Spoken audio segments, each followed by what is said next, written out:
Olá amigos, meu nome é Antero, sou fundador do portal de cursos Kitai.xyz e venho convidá-los para o nosso curso de Revit.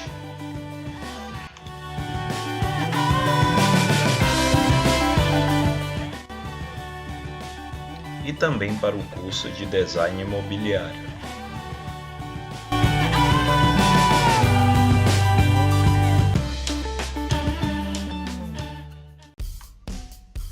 No vídeo de hoje teremos as dicas de como comprar uma placa de vídeo, observando a relação custo-benefício. Temos duas placas de vídeo com faixas de valores diferentes, porém performance até que aproximada, vamos dizer que aí uma diferença de 20% de performance, para uma diferença de preço de quase 100%. Temos a GTX 960 da Nvidia e a RX 460 da Radeon, fabricada aí pela AMD.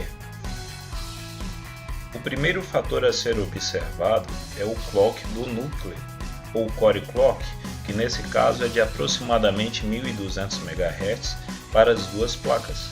Eu tenho um clock de 1127 na placa da Nvidia e um clock de 1220 na placa da AMD Radeon. Então eu tenho uma velocidade aproximada de processamento dessas placas. O segundo fator importante a se analisar quando for comprar uma placa de vídeo é observar a quantidade de núcleos de processamento dessa placa. A Nvidia utiliza a tecnologia CUDA, nesse caso eu tenho 1024 cores, e a Radeon tem 896 Stream Processors, que tem basicamente a mesma função. Então, devido à quantidade maior de cores, a GTX finda ganhando em termos de performance, mas mesmo assim ainda é um número bastante aproximado. Quando eu falo de núcleos de processamento, nós temos duas tecnologias diferentes. Nós temos na Nvidia a tecnologia CUDA e na AMD nós temos a tecnologia OpenCL. As duas têm uma aplicação semelhante, porém é necessário que você verifique se o seu renderizador tem suporte à tecnologia utilizada por aquela placa. Por exemplo, não adianta eu comprar o Lumion e ele suportar somente CUDA, não suportar a tecnologia utilizada pelos núcleos da AMD. Então isso é algo que você tem que estar verificando antes de comprar a tua placa de vídeo. Outro fator que faz uma diferença enorme na performance da tua renderização, ou até mesmo quando você vai movimentar o projeto na tela, é o tipo de memória e a quantidade de memória que você está adquirindo junto com essa placa.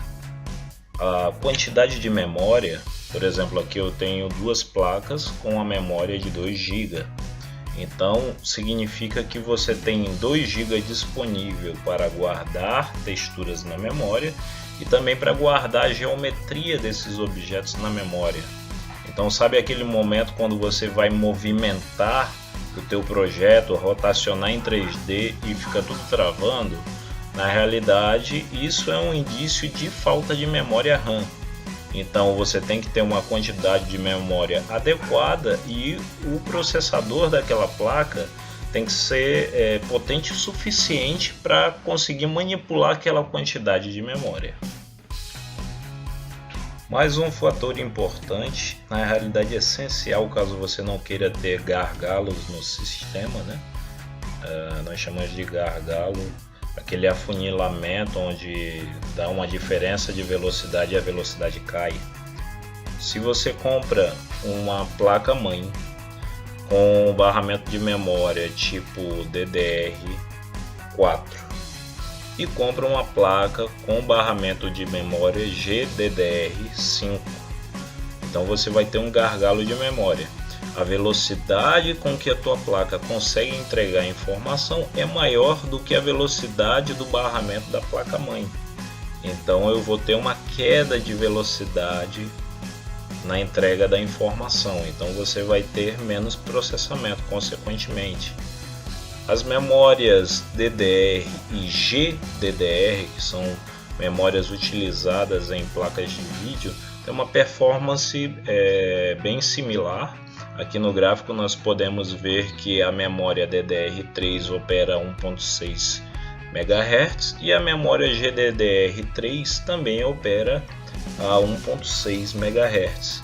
Então, se você compra uma placa de vídeo com memória GDDR5, é bom que você tenha uma placa-mãe com memória DDR5 para que você tenha uma compatibilidade de velocidade. Outro fator importantíssimo para que você não perca tua placa-mãe não venha queimar, é observar que fonte de alimentação você está utilizando. Eu estou pondo aqui o resultado de um teste do Inmetro de 2012, onde várias marcas de fonte de alimentação foram reprovadas. Então você imagina aí que você compra a placa de vídeo, na especificação ela diz que precisa de uma fonte de no mínimo 400 watts, e você compra aquela fonte pensando que ela vai te garantir até 400 watts, sendo que ela vai te entregar no máximo 315,9, como é o caso aqui da CTEC, C3Tech, né? Até o nome. Então, marcas como essa, Clone, Multilaser, se você comprar, provavelmente você vai ter uma subtensão e aí você vai perder a sua placa vai queimar por subtensão na rede. E a última informação importante é a quantidade de bits que é utilizada por essas placas. No caso, elas trabalham com 128 bits por clock. Quanto mais bits por clock, maior a resolução que essas placas conseguem trabalhar.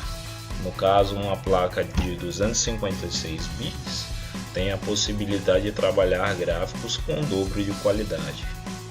Espero que vocês tenham gostado desse vídeo e até a próxima.